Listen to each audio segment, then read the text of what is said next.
2026 FIFA ലോകകപ്പിലേക്ക് അടുക്കുകയാണ് football ലോകം. യോഗ്യതാ റൗണ്ടിലെ മത്സരങ്ങൾ പകുതി പിന്നിട്ട് കഴിഞ്ഞു. താളമില്ലാതെയാവുമോ 2026 ഫിഫ ലോകകപ്പിന് തുടക്കമാവുക എന്നാണ് ബ്രസീൽ ആരാധകരുടെ ആശങ്ക. ബ്രസീലില്ലാത്ത ലോകകപ്പ് എതിരാളികൾക്ക് പോലും ചിന്തിക്കാനാവില്ല. ലോകകപ്പ് ചരിത്രത്തിലെ എല്ലാ എഡിഷനുകളിലും കളിച്ച ഏക ടീമാണ് ബ്രസീൽ.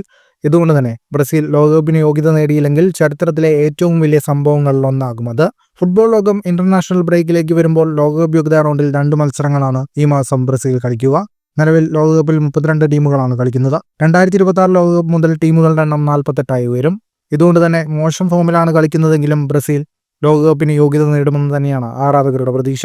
ലോകകപ്പിൽ പങ്കെടുക്കുന്ന ടീമുകളുടെ എണ്ണം ഉയർന്നതോടെ സൗത്ത് അമേരിക്കയിൽ നിന്ന് യോഗ്യത നേടാവുന്ന ടീമുകളുടെ സ്ലോട്ടും ഉയർന്നു.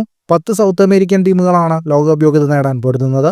പോയിന്റ് പട്ടികയിൽ ആദ്യ 6-ലെത്തുന്ന ടീം ലോകകപ്പിന് യോഗ്യത നേടും. 7ാം സ്ഥാനത്തെത്തുന്ന ടീം പ്ലേ ഓഫ് കളിക്കണം. നിലവിൽ പോയിന്റ് ടേബിളിൽ 5ാം സ്ഥാനത്താണ് ബ്രസീൽ. 12 കളിയിൽ ബ്രസീൽ 5 ജയമാണ് നേടിയത്. 3 സമനില വഴങ്ങിയപ്പോൾ 4 കളിയിൽ തോറ്റു.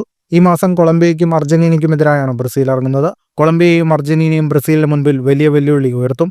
ഇതിനൊപ്പം പ്രമുഖ താരങ്ങൾ ഫോമിലേക്ക് വരാൻ പല കളിക്കാരുടെയും പരിക്കും ബ്രസീലിന് വെല്ലുവിളിയാണ്. വിനീഷ്യസും റോഡ്രിഗോയും റഫീഞ്ഞയും ക്ലബ്ബുകളിലെ ഫോം ദേശീയ കുപ്പായത്തിലും തുടർന്നാൽ ബ്രസീലിന് കാര്യങ്ങൾ എളുപ്പമായേക്കും.